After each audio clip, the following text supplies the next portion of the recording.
Bonjour. Aujourd'hui, je vais essayer de définir ce que c'est qu'un stage plongeon avec Franck Lobvé. Il se trouve que, en tant que psychologue, il y a quelque temps de ça, j'étais plongée dans une intense réflexion. Et ce qui m'a motivée à participer à ce stage, c'est cette période de doute et d'intense réflexion. Il se trouve que j'ai eu connaissance de Franck Lobvé, de son discours, de sa vision des choses, environ 10 jours avant ce stage. Et j'ai vraiment commencé à m'y intéresser une semaine avant. Là, j'ai écouté 4-5 vidéos dans lesquelles il était interviewé. Et là, j'ai vraiment été particulièrement intéressée. À tel point que 2 jours avant le stage, je me suis inscrite. Et donc j'ai participé à un stage plongeon. Alors tout d'abord, avant de définir ce que c'est qu'un stage plongeon, peut-être il faut présenter Franck Lobvé. Qui est Franck Lobvé?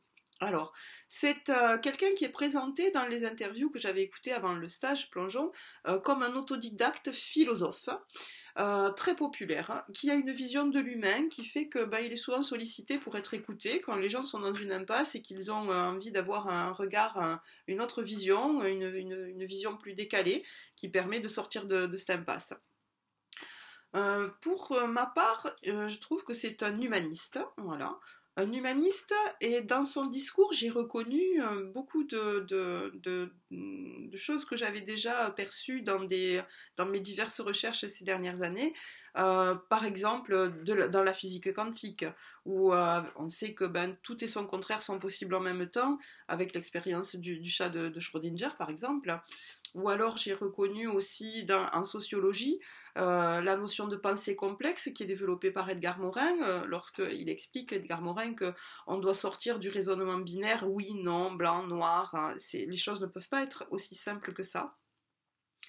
J'y ai vu aussi, j'ai reconnu le discours de la psychanalyse, notamment avec Jung, quand Jung nous parle des personas, par exemple, et Franck travaille sur les masques qu'on peut bien porter, sur toutes les croyances et ce qu'on peut mettre en avant pour se protéger, pour finalement oublier ce qu'on est au plus profond de soi, des fois.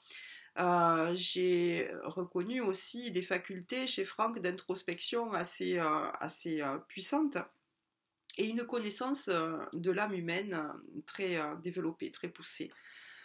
J'ai vu aussi j'ai perçu dans les interviews le discours aussi de la philosophie toltèque, je pense aux 5 accords de Don Miguel Ruiz, où Don Miguel Ruiz décrit que chacun se fait son film pour interpréter sa réalité, et chacun se fait son film en étant le propre héros de ce film. Et c'est un petit peu aussi ce que j'ai reconnu dans l'analyse de Franck. Il s'appuie, Franck, aussi sur son expérience avec le monde invisible. Il s'appuie aussi sur les énergies de nos âmes.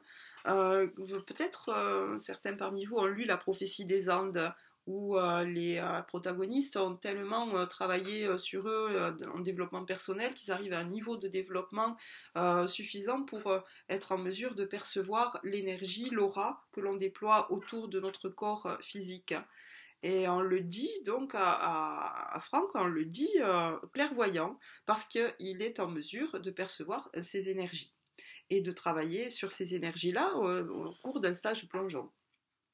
Alors au final, moi je dirais que Franck Lobvé, c'est un humain parmi les humains qui est doué pour se comprendre et comprendre les humains que nous sommes, dans une relation assez authentique.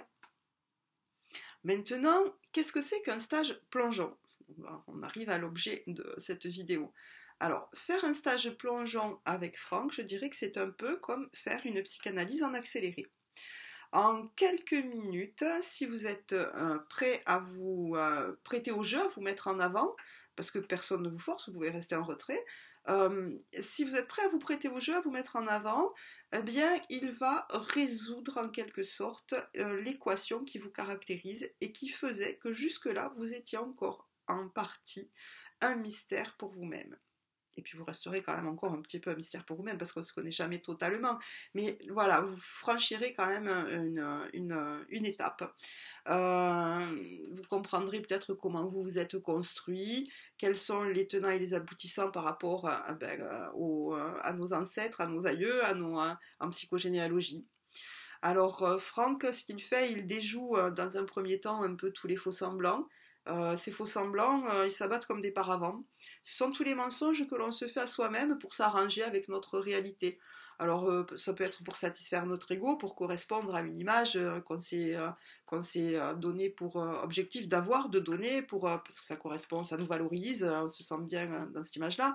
C'est aussi pour dissimuler nos peurs parfois. Voilà, ce sont tous les mensonges que l'on s'est fait à soi-même pour s'arranger avec notre réalité, et ces mensonges qui font que petit à petit on perd de vue ce qui est vraiment profond et essentiel dans nous-mêmes. Et donc déjouer tous ces faux semblants et puis faire abattre ces paravents, c'est une première étape pour arriver vers ce qui finalement fait l'essentiel de notre être. Ensuite, une fois que tous ces mensonges sont devenus inutiles, eh bien, il vous propose, Franck, une autre vision, une autre interprétation de ce réel, une perspective décalée. Toujours avec beaucoup d'humour, beaucoup d'amour aussi, et vous abandonnez finalement ces certitudes qui vous font souffrir, ces faux semblants qui vous empêchent de vous voir tel que vous êtes, et finalement, c'est là toute la surprise, parce que c'est le bonheur et la surprise finalement de s'aimer tel que l'on est, avec les faiblesses et les fragilités qui sont les nôtres dans une authenticité. Voilà ce qui, à mon sens, caractérise un stage avec Franck Lobvé. C'est une prise de conscience parfois abrupte, mais la démarche est tellement empreinte d'humanité même au pluriel, qu'au final, on retombe sur ses pieds, juste dans une posture différente et peut-être dans une attitude plus juste pour soi. Voilà ce qu'est un stage avec Franck, un stage plongeon. Pour finir, je dirais que Franck, sur la fin du stage, nous a emmenés vers des dimensions interindividuelles, surtout l'ensemble du stage, des dimensions interindividuelles évidemment, puisque les histoires de vie de chacun et les croyances de chacun résonnent aussi en nous. En tant qu'être humain, on est quand même assez semblables. Mais il nous a aussi emmenés dans des dimensions bien plus vastes, il me semble, à l'échelle de l'humanité par exemple, où on comprend tout ce qu'il y a pu y avoir avant nous pour que nous, on puisse en arriver là, à ce niveau de confort et de développement. Et finalement, il nous promène dans un infiniment petit et grand à la fois. On prend aussi conscience de ce qu'il peut y avoir de manière concomitante aussi dans le monde, parce qu'on n'est pas toujours conscient de ce qui se passe, on le sait plus ou moins, mais c'est une connaissance un peu intellectuelle et un peu abstraite.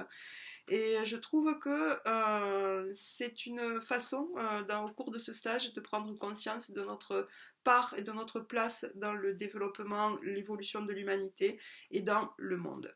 Pour finir, voilà, tout simplement.